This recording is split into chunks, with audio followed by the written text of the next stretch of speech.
book of Judges. Judges, and we'll be in chapter 11 tonight, almost entirely, but Judges chapter 11, we'll be introducing Jephthah. We saw the problem in the last chapter, and that is that they were, we had a couple of judges there, and then we saw the problem developing. If you look at chapter 10, verse 17, it says, "And the children of Ammon were gathered together and encamped in Gilead. And the children of Israel assembled themselves together and encamped in Mizpah.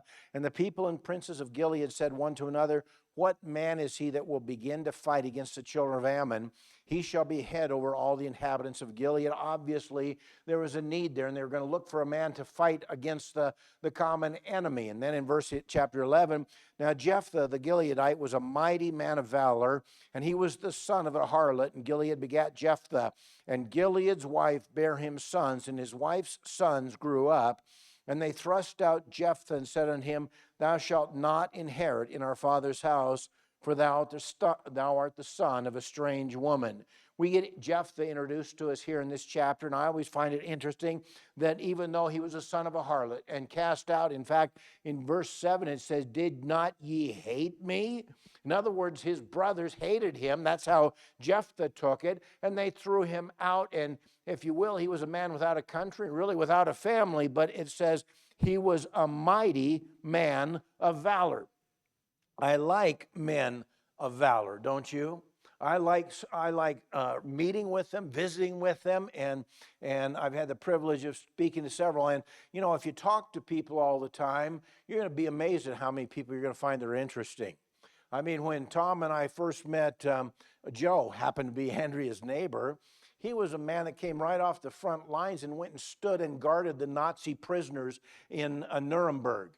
Right off the front line, and he stood there every day and watched for 12 hours through a little door in the window and made sure that they were safe and secure and all of that. And what a time it was. My dad's neighbor was Patton's personal tank driver. I know I've said that to you before. He was, every time I saw him, I'd get him talking once again. And then one of the guys that bought one of our condos in Santa Monica was a P-51 pilot in World War II. Now, they're probably getting scarcer and scarcer. That would have been maybe 85, 84, 85. So that was only 40 years since the war. He might have been just 65. That's young. Anyway, uncommon men of valor, weren't they? There were a lot of people, and they say that generation was the great generation, and I have to agree with that. There are people that really stood up then, but we have some great ones today that are standing up too, don't we? And one wonderful thing about the military is, I'm sure it develops people's courage and valor and all that, but it also reveals what was there and maybe people didn't understand. And it's always been true that you can do more than you think you can. And you can also find out that in the midst of trials and tribulations, God gives you strength and grace and wisdom to do what you never thought you could do before. And you see that here in Jephthah. So they looked for him. He was the 9th judge. And if you look down at chapter 12, even though we're a little ahead of ourselves, look at verse 7. It says, "And Jephthah judged Israel 6 years, then he died." There's only 6 years he was on the scene. He judged Israel, but it does plainly tell us he was a judge and that he judged Israel. He led them to battle, and yet he was despised of his brothers, an outcast without a home until they needed him. And maybe that's one of the things that we have to do as we hold a light up of the gospel to the community.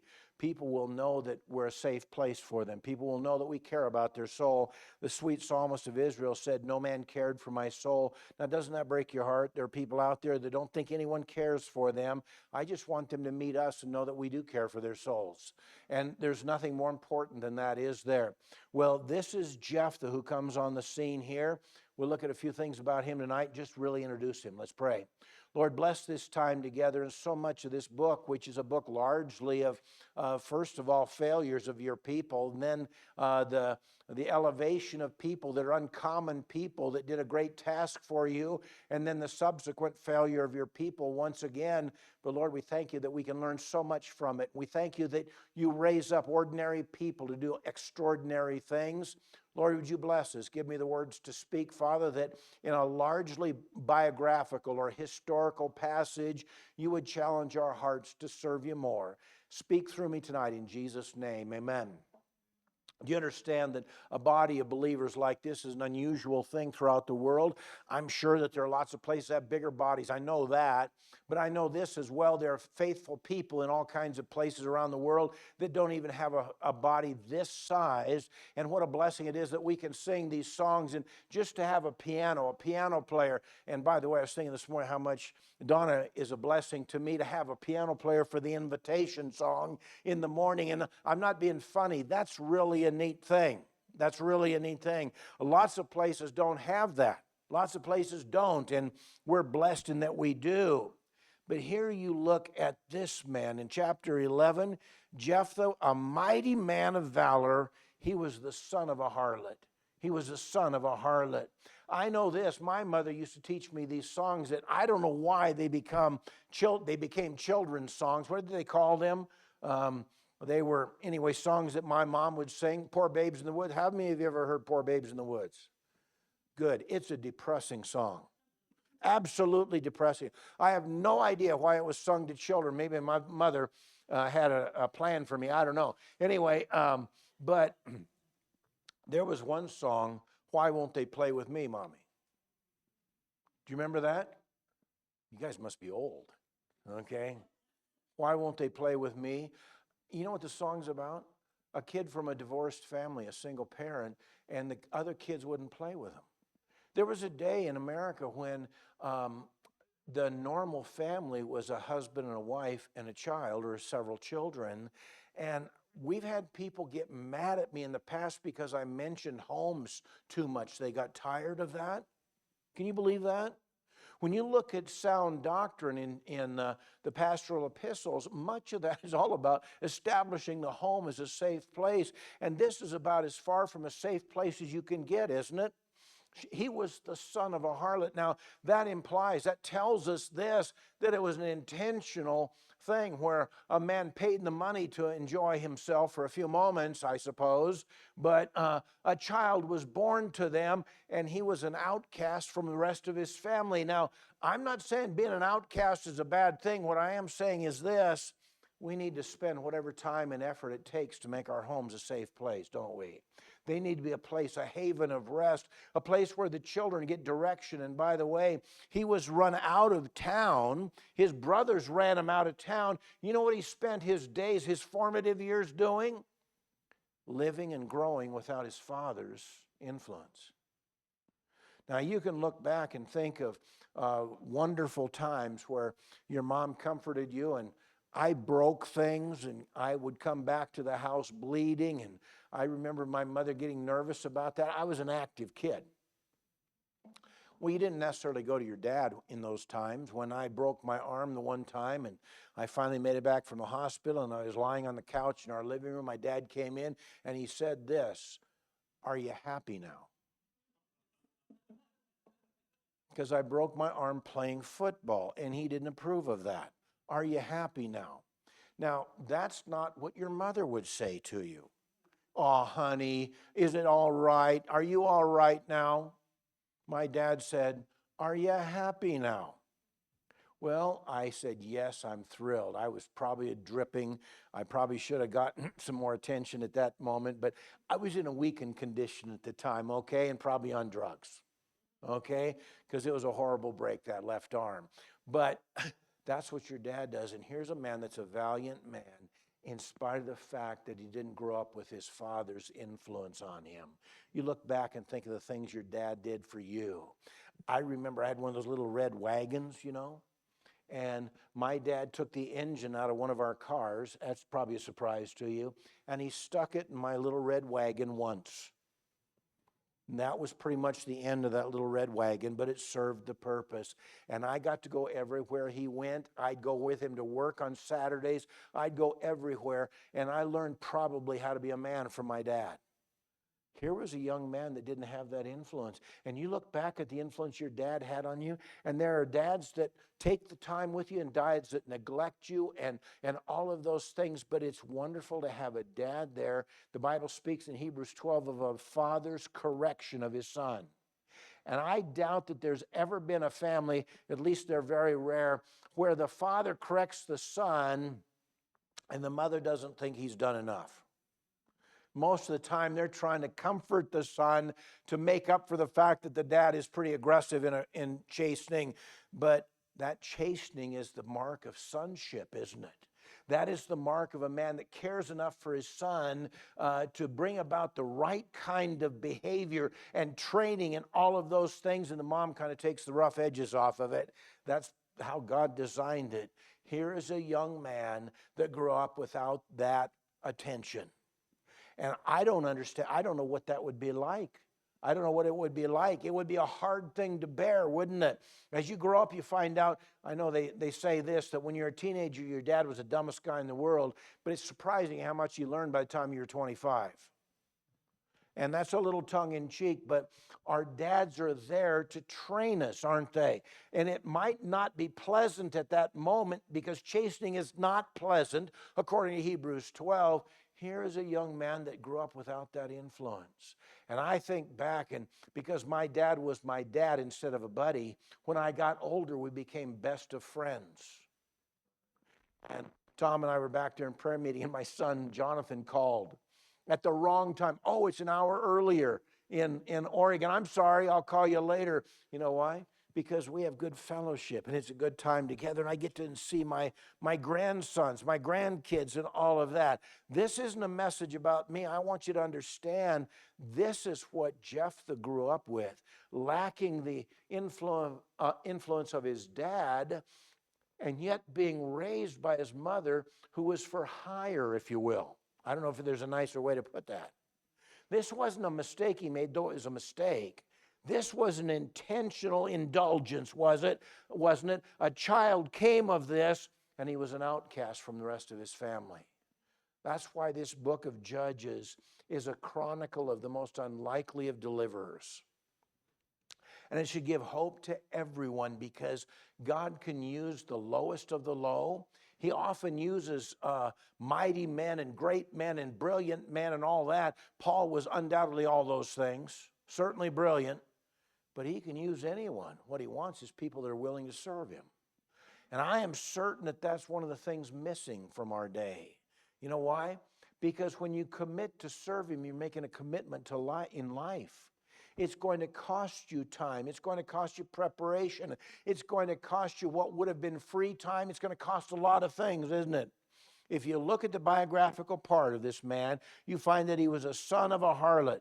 God meant for those stable families. And as I've said many times, that's the biggest problem right now to address in our country.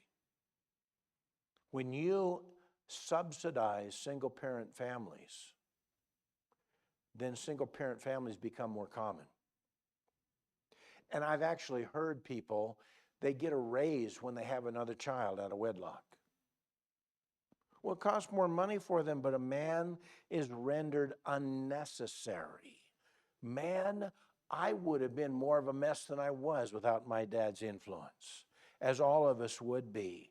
Here is a man that grows up without that, and instead he has a woman that, I don't know what she's like. It doesn't say any more about her except that she would sell herself, and sometimes maybe that was just to eat. I don't know. I don't know what's behind that, but that's the influence that he had. Not a stable two-parent home, but a home where he grew up. Jephthah was innocent of his parents' sin, though, wasn't he? That's what we forget sometimes. Why would, as that song goes, why won't they play with me, Mommy? My heart goes out to these kids that don't have the stability of a home. My heart goes out to them. You know what? Our home, if I ever give the impression that it was all peace and safety, you don't know me. You don't know my sister. You don't know all of us in the mix at the same time. But we had a dad and mom that worked together to make that home stable. And that's what's a blessing. That's what's a blessing. I've said this to my dad. I probably got chastened sometimes when I didn't deserve it. I mean, theoretically. But I know I got away with some things that I shouldn't have too, right? Parents make mistakes, but it's worth every bit of our effort to make that home the way it is, the way it's supposed to be. And he grew up without the stability of a home that we've come to find normal, don't we? He was innocent. He became a very unlikely hero, didn't he? And for 6 years, he influenced his nation. Now, Gilead was his father. He bare sons in verse 2. Gilead's wife bare him sons, and his wife's sons grew up, and they thrust out Jephthah and said unto him, Thou shalt not inherit in our father's house, for thou art the son of a strange woman. She very well could have been an idolater. It doesn't tell us where she was from, but she was the strange woman. The Bible speaks of the strange woman, and she's one who is happy to seduce a man and all of those things. And they cast him out because they didn't want to share their inheritance with him. And frankly, the word bastard sounds like a bad word, but it means someone that is a pretender. They pretend to be something they're not. They're not the legitimate son of a man and his wife. He's a pretender, and they cast him out, didn't they? The wife's sons cast him out. They refused to share their inheritance with him. Then in verse 3, then Jephthah fled from his brethren. That means it probably got pretty strong there, didn't it? Now, if he's a valiant man and his brothers were not together, threw him out, but they weren't capable of delivering their people, Jephthah could have stood against the brothers, and eliminated the competition, couldn't he? I mean, he has a record of that in the chapters before where it happened. In the last one, Abimelech, I think it was.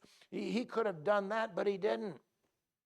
They threw him out, and he fled to the land of Tob. If you look at your map, and I hope you do this, if you look at your map, you can see Israel and Jerusalem's kind of in the middle, and up to the north and east is Tob, way out to the east side, and that's where he fled, north and east of Jerusalem, far east of the Jordan River. But the Bible speaks of him right off the bat as a mighty man of valor.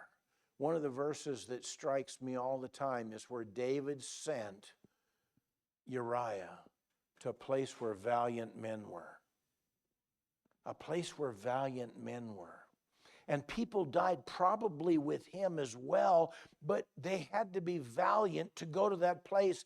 And that's the kind of man that Jephthah was. He was a man of valor. Without the influence of his father, he probably lived with scorn.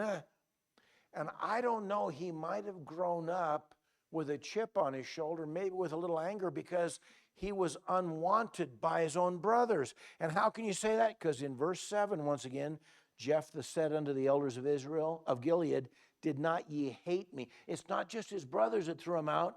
Didn't you hate me? I think what motivates a lot of kids, is they resent someone else having happiness that they lack. And your heart goes out to you, feel sorry for them. And I'm not familiar enough, and because I haven't been around it, what is it like to grow up in the south side of Chicago? What's it like to grow up in, Gary, Indiana? I mean, I know that is Studebaker land, but what's it like to grow up there when it's the wrong side of the railroad tracks, where, it's almost unspeakable things that go on? What's it like there? I know when Nora would knock doors in Chicago, that she'd step over bodies that were collapsed on the staircases as she went in to knock on kids' homes and invite those kids to Sunday school. Say, well, that's bad, but also some of the gangs, isn't it right that some of the gangs would tell the others to, hey, leave those guys alone. They bring the kids to Sunday school. Why? They knew who cared for them. And we see the gangs that grow up on the wrong side of the railroad tracks. They don't have a sense of belonging in their homes, and they find a approval from someone. We want those kids to know that we care about them. We care for their souls. We care for them and want to help them in every way we can. So I'm glad it says he was a man of valor, but he became a champion with a very weak pedigree. Now, I was in that place in Dover, the air base. Was it an air base there in Dover? And I went down the Hall of Fame, I guess it was, and they had pictures of all the Medal of Honor winners and the story behind their medal. And I stopped and read as many as I could. I like to read about those things. I like to read what those people stood for.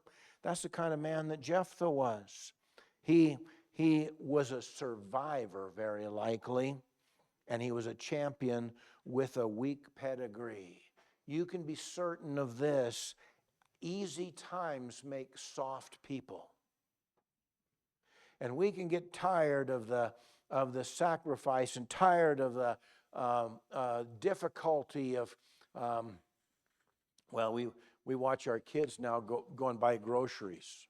It's about like you have to take a loan out to feed your family anymore, don't you? But those tough times, you learn that God still hears your prayers. He still provides in magnificent ways. Soft times make soft people. Tough times make tough people, and it's in the tough times that people make great strides. I heard a song sung this morning. Maybe you saw it. It was from Temple Baptist in Tennessee, and the young man got up and he told the story about the song. Then he led the choir.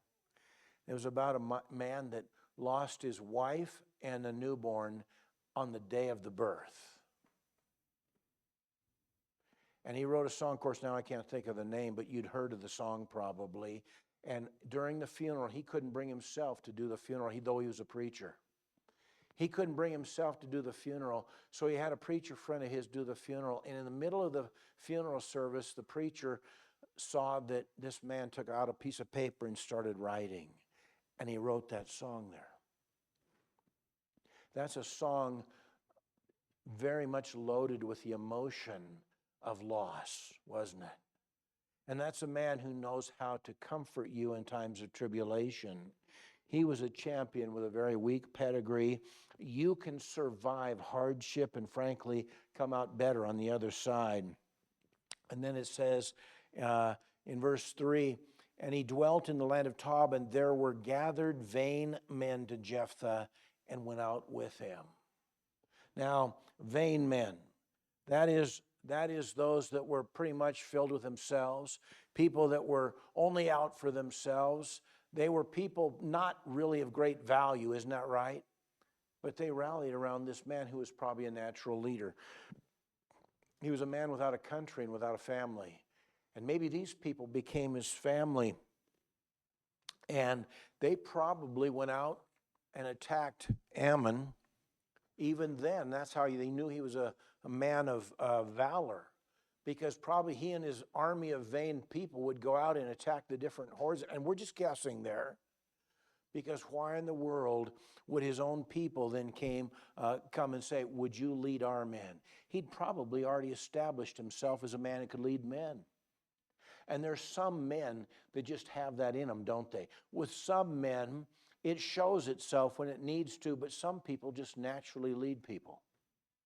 And he was one of those. He was one of those. Well, then you see in verse 4, it came to pass in the process of time that the children of Ammon made war against Israel. And it was so that when the children of Ammon made war against Israel, the elders of Gilead went to fetch Jephthah out of the land of Tob. So whom did they call in a place of desperation? They called the one that they had run off. They called the one that wasn't good enough to be amongst them. They called the one that they'd forgotten, and the one that their behavior made him realize that they hated him. It wasn't just his brothers. It was all the people there that the elders of Gilead sought out Jephthah because he had a record of strength and valor. They knew his location even though he was rejected. Now, I heard a preacher friend of mine, he was called to preach a class when he wasn't expecting to. He preached on insecurities. Insecurities. I suspect everyone has insecurities, but some have more than others. But you know, and by the way, Spurgeon was violently sick every time just before he got into the pulpit. He drank chili vinegar to help his voice out. Remember, they didn't have amplification then. I haven't sampled chili vinegar. It's very likely I never will. But he'd be violently throwing up in the back room because of his nerves before he got up to the pulpit, and then it all went away. There were insecurities. And he spoke from that passage where Leah was expecting a son, and she said, now maybe my husband will love me.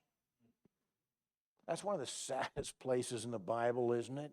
You mean you have to earn his affection? What a loser he is.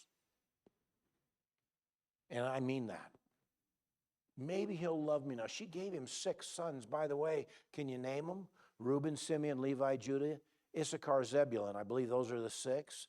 That means number 4 is Judah, the son of promise, came from her. Maybe my husband will love me now. What a horrible way to spend your adult life, hoping that your husband will love you, hoping to gain that. Those that believe you can lose your salvation are hoping that God will accept them. I know he accepts you, though. He accepted me. Well, Ammon made war, and they sought him out. His valor probably came from incursions already into Ammon. And in verse 6, they said to Jephthah, come and be our captain. Come and lead us. Undoubtedly, his brothers weren't capable of leading them to battle. We don't even see them mentioned here, do we? They were willing to throw him out, but they weren't capable of leading the battle, leading the fight. They needed a captain. Leadership. It's been said everything rises and falls on leadership, and that's certainly true. He demonstrated strength from the adversity he had conquered, but the weakness of the self-righteous brethren was obvious as well. And in verse 7, now you can't blame him for not trusting them, can you? They threw him out. And Jephthah said unto the elders of Gilead, did not ye hate me and expel me out of my father's house? And why are you come unto me now when you're in distress? In other words, they threw him out of his father's house. He was there for a while. They threw him out. I don't know how old he was. I don't know. But maybe his brothers were now part of the elders. I don't know that either, but I know this, that the elders threw him out of his father's house and out of their community. He questioned them. Why did not ye hate me and expel me out of my father's house? Why are you come unto me now when you're in distress?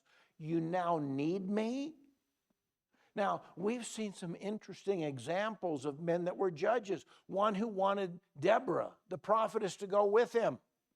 One that, different judges had different issues, didn't they? None of them were the ones that you would think, well, that's naturally the leader and he'll grow up to be a leader. No, they rose up when the need arose. Why are you now come when you're in distress? Isn't it a magnificent hypocrisy to throw someone out and then welcome them back when you desperately need? That shows that they were only pursuing selfish interests. In both cases. In both cases. And the elders of Gilead said to Jephthah, therefore we turn again to thee now, that thou mayest go with us and fight against the children of Ammon and be our head over all the inhabitants of Gilead. He questioned them, and they admitted they were coming to him in their distress. They needed him. They needed him. But then verse 8, you start the contract that he made with them. It was a verbal contract. The elders of Gilead said to Jephthah, therefore we turn again to thee now, that thou mayest go with us and fight against the children of Ammon and be our head over all the inhabitants of Gilead. And Jephthah said unto the elders of Gilead, if you bring me home again to fight against the children of Ammon, by the way, he still considered it home, didn't he? And the Lord deliver them before me. He counted on the Lord's deliverance, not the strength of the spear and the sword. Shall I be your head? So, in other words, you're just using me now. Do you intend to keep me as a judge over you? And the elders of Gilead said unto Jephthah, the Lord be witness between us if we do not so according to thy words. Then Jephthah went with the elders of Gilead, and the people made him head and captain over them. And Jephthah uttered all his words before the Lord in Mizpah. So he said, okay, this is the deal. This is the deal. Are you going to make me your head? Now, they undoubtedly acted first and foremost in self-righteousness. In other words, selfish considerations. They had no strength when adversity came on. And you notice that's true of people that are self-righteous. When adversity comes on, they've not dealt with that before, and they're without power. They had no faith in their God. It wasn't until Jephthah mentioned God that they mentioned him. And he's the one that they hated. He's the one they threw out, wasn't good enough to be among them.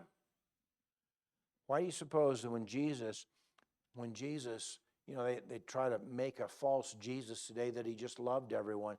He hated sin. And when he spoke, if you want to read some hard language, read Matthew 23. He called the Pharisees whited walls, whited sepulchres. In other words, you're a grave that looks decorated well, because they were self-righteous. And the self-righteous, Jesus promised to them, your house will remain desolate. Hey, they courted the favor of the people around them, but their homes were left desolate. Probably the self-righteousness made them tyrants at home, didn't it? They had no strength in adversity. They had no faith in their God, probably no walk with God, but they came hat in hand to the exiled, the one that they had demonstrated their hatred for. That's what the self-righteous do. But in the last part of verse 11, and Jephthah uttered all his words before the Lord in Mizpah. The one that was surrendered. And all the way through this, you see a man that bears the hatred of his own people, bears the rejection by his brothers. Common in the history of Israel, isn't it? And goes to a safe place and builds his life there, and then they come hat in hand to ask his help. He didn't trust him. You ever think about that in Joseph's example? When the 11 brothers came, who says you have another brother? Not until you bring him to see me. They didn't know it was Joseph. And you say, well, why wasn't he forgiving? Would you have trusted them? He didn't know if they were the same, if they had the same spirit. And by the way, it was Judah that really shined that whole thing. Judah. Well, will you make me your head? He says, if the Lord delivers us. No mention by Gilead before. Look at that's in verse 9. If you bring me home again to fight the children of Ammon, and the Lord deliver them before me, shall I be your head? That was just to secure his future. Could he stay there? Could he stay there? Could he have a place there of ministry? Could he be a help to his people? I suspect it would be, well, even in the life of Absalom, when he was exiled, he wanted to come back to his family. You say, well, yeah, but he then stirred up a rebellion against his dad, wanted to kill his dad, take over the throne, right? But his heart was still back in his home. I'm not justifying him. I'm not justifying him. Why would Jephthah be any different? He wanted to stay back at his home. Those would be people familiar with him. Now, we left Omak 55 years ago, where I grew up, the town that I grew up in. I saw a picture of one of my friends there that he doesn't come to the reunions there, even though I didn't graduate in high school there. He was a really good friend of mine, and we kind of laughed. Half the town was Indians, and they were small guys, not like the Blackfoot, but they were as tough people as I've ever seen in my life. And this particular guy, I remember him having the record for getting the most yards of penalties against him in a football game. He was pretty ferocious and pretty tough. And our football team, I don't think was ever beat in high school. I know they weren't in the senior year. I don't think they were ever beat. And the last year I saw them as freshmen, they scored 360 points and allowed 6 for the whole season. That was a good team. The day the quarterback graduated, he went and signed a contract to play baseball as a pitcher for the Yankees, I think it was, or the Phillies, one or the other. It was a good team. It was a good team. And you know, that teamwork is something that's wonderful, and it's something you look back on with fondness. And whenever I go back to OMAC, I've been there half a dozen times in 50 years, and none of my family still lives there now. But when I go back there, this is the place we did that. Hey, there's that hill I went down. I wonder if my old friends still live here in this house. When we were there, we went across the street of my old house because the neighbors that lived a couple of houses down on the other side of the street, one of them lived across the street and no one answered the door. Because that was home when I was a kid. Why wouldn't Jephthah feel the same thing? Are you going to make me your head? Or are you going to use me and abuse me once more? And so he settled this before they went to battle, didn't he? And they made this agreement, and he rehearsed it all before the Lord. Verse 11, and he uttered all his words before the Lord in Mizpah. You don't develop your fellowship with the Lord at a time like that. I mean, you don't get one. He undoubtedly had a walk with the Lord before this, probably what made him a valiant man. And so now when he's facing this obstacle in front of him, a challenge in front of him, but also the confidence of his people and all of that, he wanted to invoke God's blessing upon his efforts, didn't he? He uttered it all before the Lord. Lord, these people have asked me back. These people want to put their confidence in me. God, I can't do it myself. It doesn't tell us everything he said. Just said he uttered all his words before the Lord in Mizpah. It doesn't say he uttered all these words to his brothers. It doesn't say he uttered all those words to the men of the city. He doesn't probably have a great deal of trust in them. But he put them all before the Lord. As I've said many times, look at 1 Samuel 30. 1 Samuel 30, and this is, once again, this is a reiteration of something I've said many times.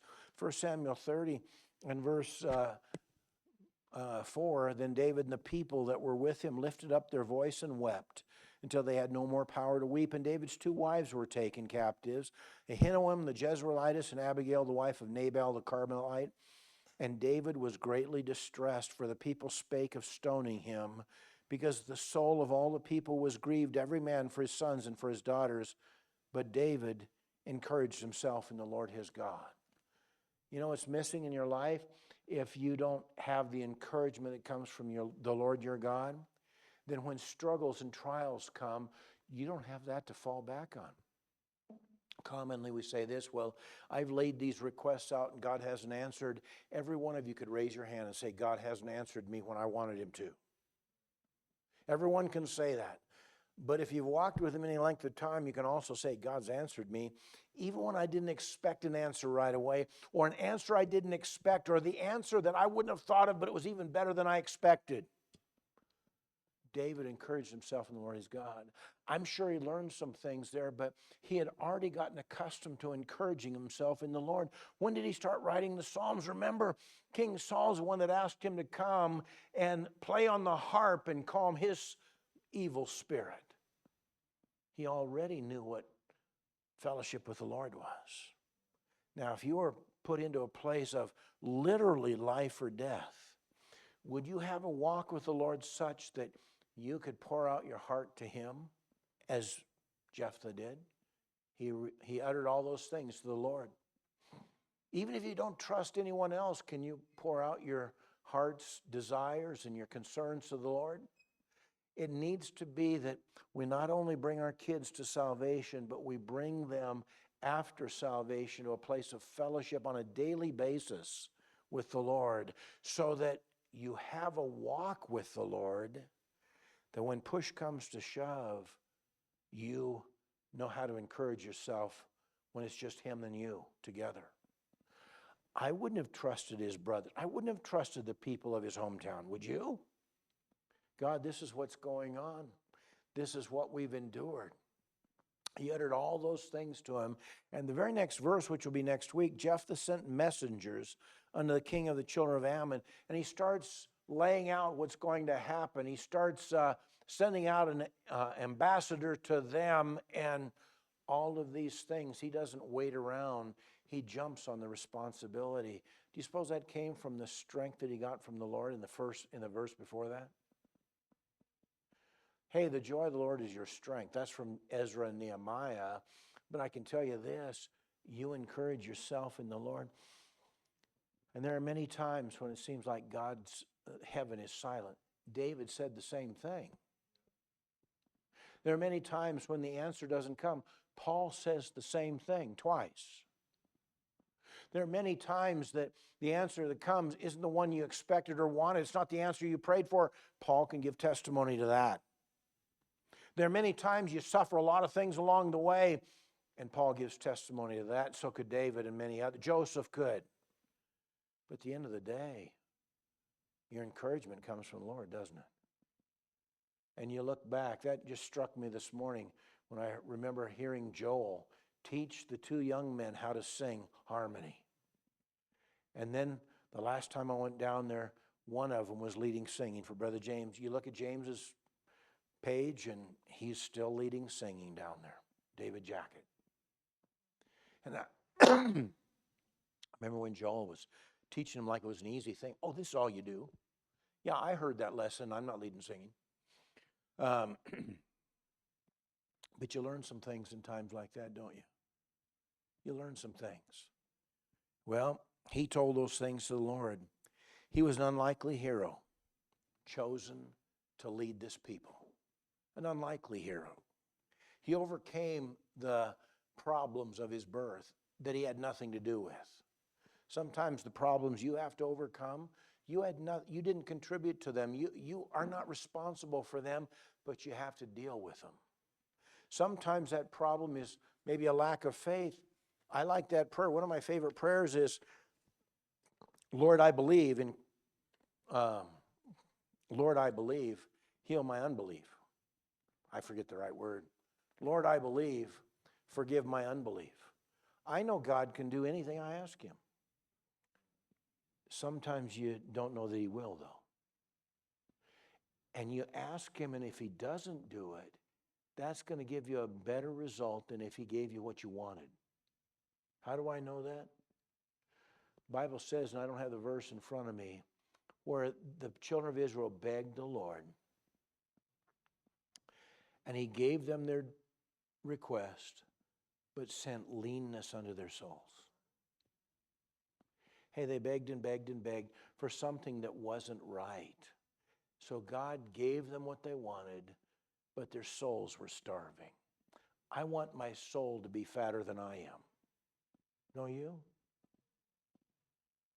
David learned to encourage himself in the Lord his God.